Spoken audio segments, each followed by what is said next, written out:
Good morning. Well, as Tom mentioned, together with my partner Paul Streeter and the support of our family and friends, we started the Sinapi Foundation in 2012. Our goal, simply put, was to reduce poverty, initially in Guatemala. Our tagline is partnering for sustainable communities. Originally, we were incubated by Tom and the Significant Matters organization, and as he mentioned, we're now our own 501c3. The word Sinapi is the Greek word for mustard seed. It's used in the New Testament to describe the kingdom of God. This seed, though very small, grows to be surprisingly large. Similarly, the Sinapi Foundation hopes to give individuals the opportunity to grow small seeds of ideas and investments into strong and sustainable communities. This year's focus has been planting seeds of change. As mentioned, our work today focuses on Guatemala. Guatemala is the third most impoverished country in the Western Hemisphere behind Haiti and Nicaragua. It has a tragic history. Among the recent events is a 30-year civil war that ended in 1996. During the war, there was forced displacements and genocide aimed at the indigenous Mayan people of the area. In addition to extreme poverty, indigenous people face discrimination such as limited access to education, to Spanish language training, to arable land, and to economic opportunities. In addition to racial discrimination, Guatemala has the highest gender discrimination index in the Western Hemisphere, on par with the Middle East. The people of Guatemala have many challenges. 50% of the children under 5 years of age suffer chronic malnutrition. This can be up to 80% in certain villages. 90% of the indigenous population live in poverty, and the average earning for a rural Guatemala family is less than $4 a day. The illiteracy rate in many of the rural areas is 75%, and only 1 out of 10 kids get to attend middle school. The average indigenous girl stays in school for 1.8 years. One of the most telling pictures illustrating a key problem in Guatemala was shown on an ABC program discussing malnutrition and stunting. Both groups of kids are from the same heritage. The one on the left were raised in Guatemala, and the one on the right was raised in the U.S. Not only are the Guatemala kids physically stunting, but more importantly, their brain development is stunted as well, and their neuron development is stunted.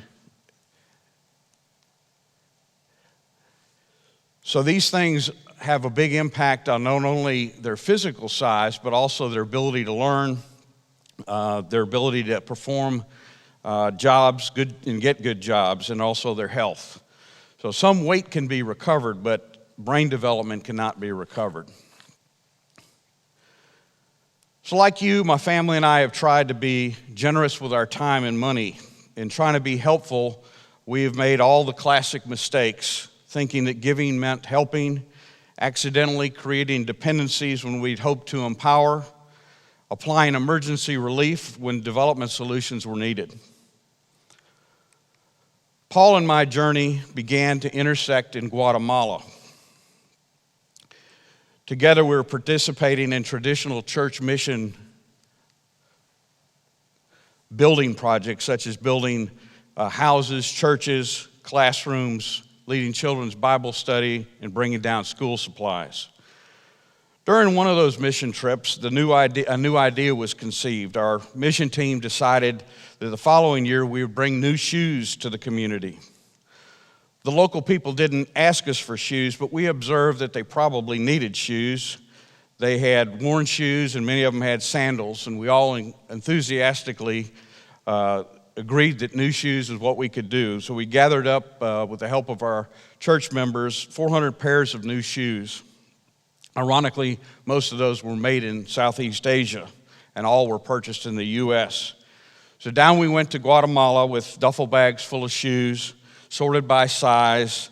The distribution process had two different methods. We had a group of kids that we handed out shoes in a large room. It was well organized, and but was impacted by the kids being coached by their parents on which shoes to select. The second part of the distribution process included a religious service where we washed the feet of some of the kids getting shoes and some of the adults. It was a moving experience.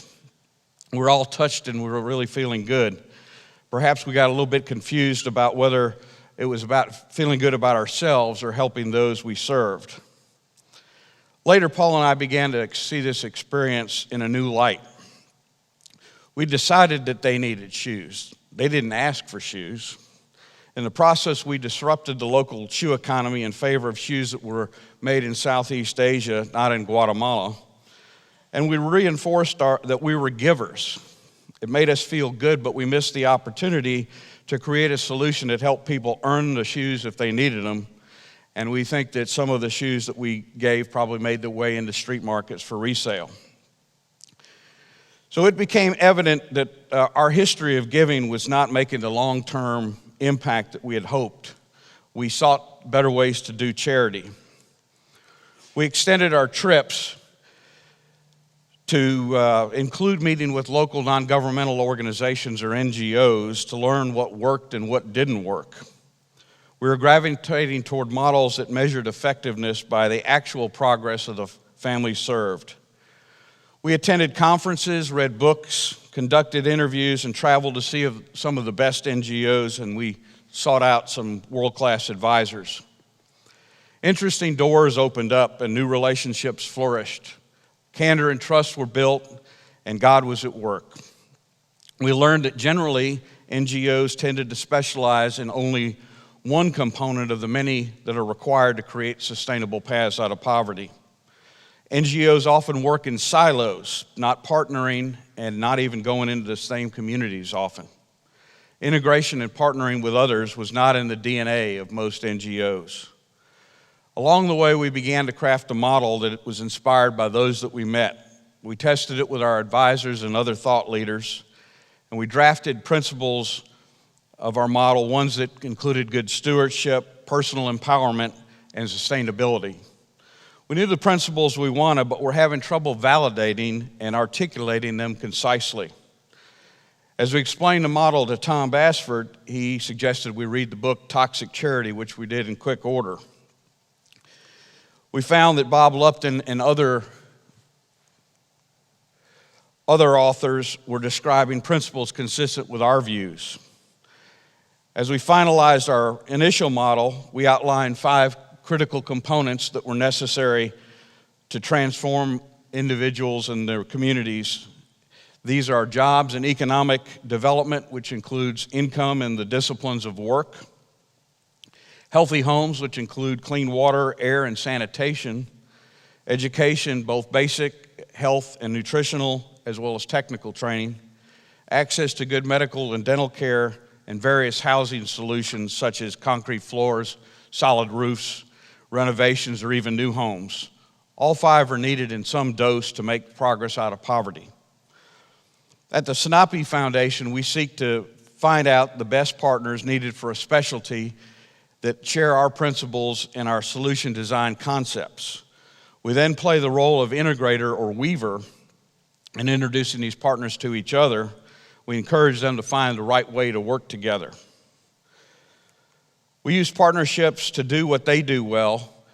Since most NGOs are specialized in one area, we let them stick to their core competency and try not to expand beyond their competency, and otherwise you have wasted learning curves, inefficiency, and resource duplication.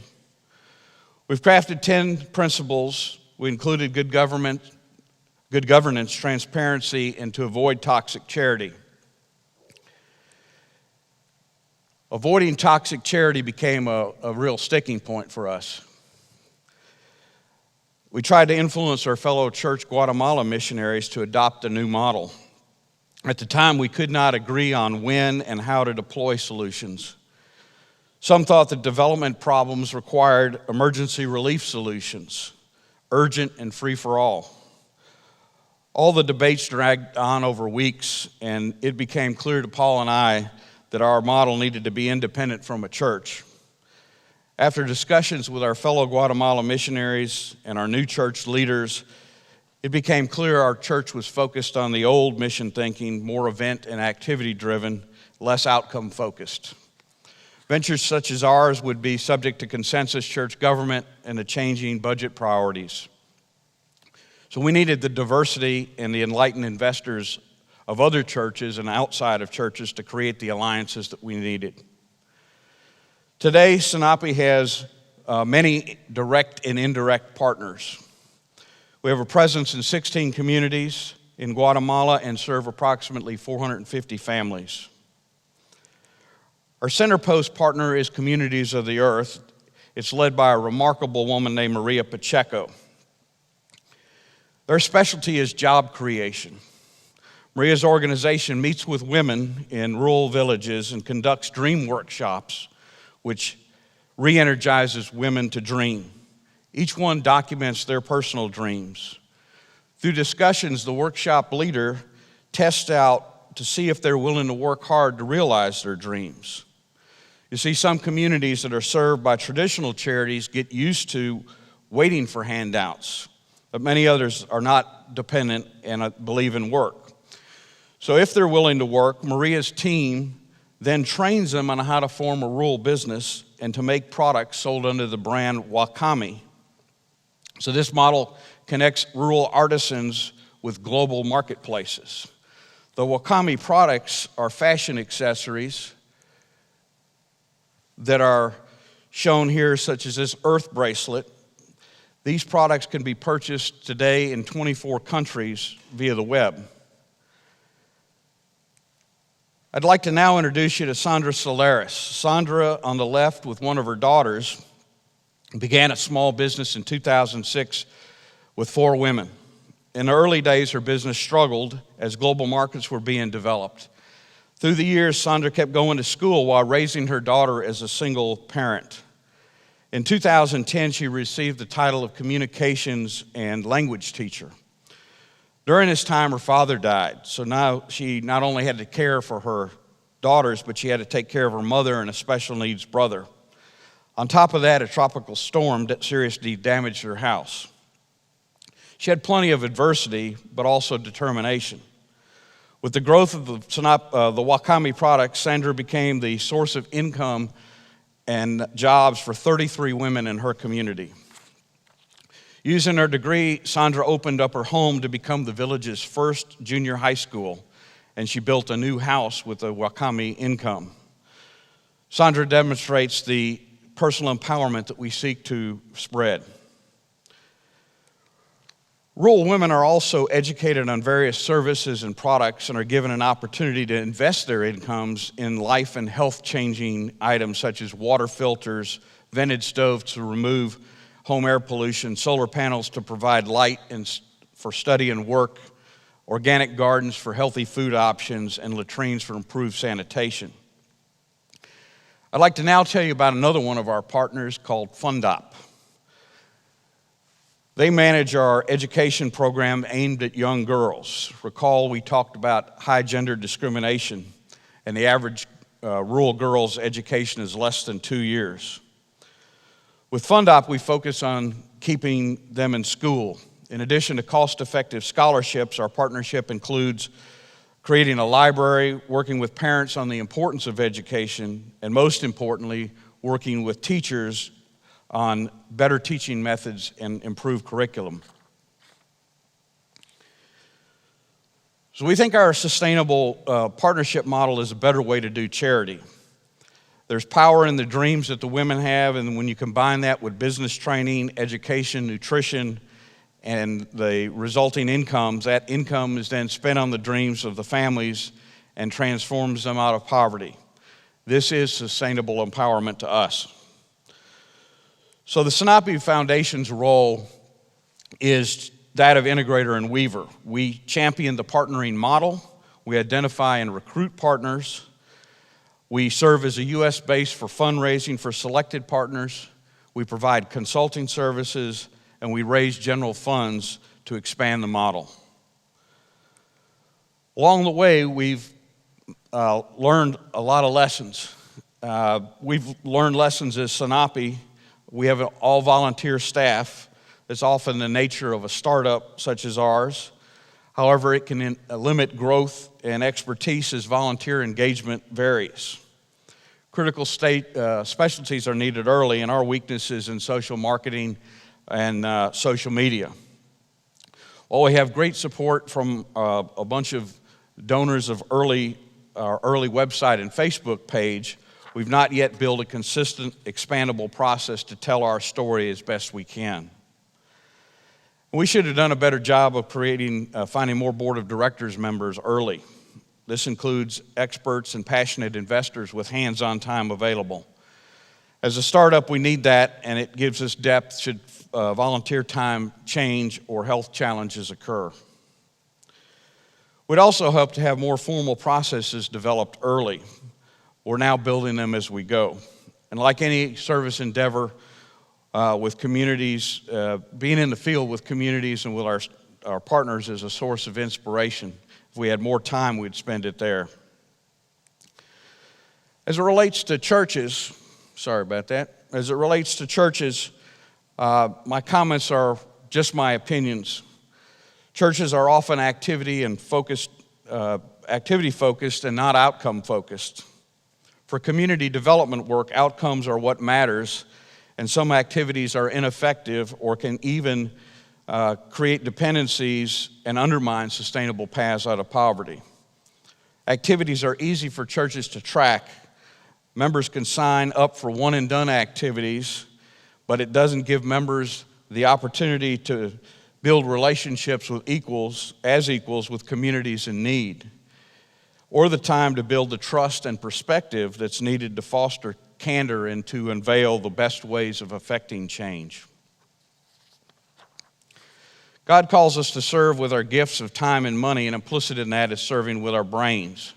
There's a great number of vibrant retirees available, as well as service-minded millennials who want to make a difference in the world.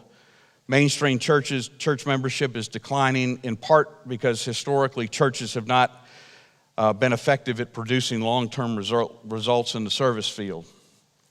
And then without calibrated church leadership, it's hard to agree on principles that are focused on community development. It's hard to educate others on new methods that question one's own history and views on charity. Churches, like many other big institutions, are not set up to incubate change and to foster innovation, and they can be painfully slow. And then lastly, in some cases, dependency on one church can inadvertently make you less attractive to other churches, either within or outside of your denomination. Lastly, I'd like to leave you with a story of Dona Garcia. Dona Maria and her community know what it's like to live in war. For 15 years, she lived in a war zone, running from one place to another just to survive. Many in her village died. When the peace accord was signed in 1996, Maria's village was given land about 5 hours away from their original home. The circumstances took their toll on their motivation and self-confidence. Our partner communities of the earth met Maria and her neighbors. They began the incubation of 3 rural businesses in the area, and Maria began to dream, and her business began to be successful thanks to her strong leadership. Now she has the support of her husband and daughter, who recently graduated from high school. Her business keeps growing. Starting with 15 women, she now has 25. She's made other dreams come true in her life, building a new combination home and office and buying a car. Our story is not about feeling sorry for the unfortunate people with bad experiences. It's about finding ways to empower them and unleash their potential and celebrate people like Dona Maria Garcia and their resilience. If you'd like to help the Sinapi Foundation and our partners, please visit our website and our Facebook page. We welcome volunteers, donors, and particularly purchasers of the Wakame products. And we welcome your prayers and collaboration. Thank you for your time and attention.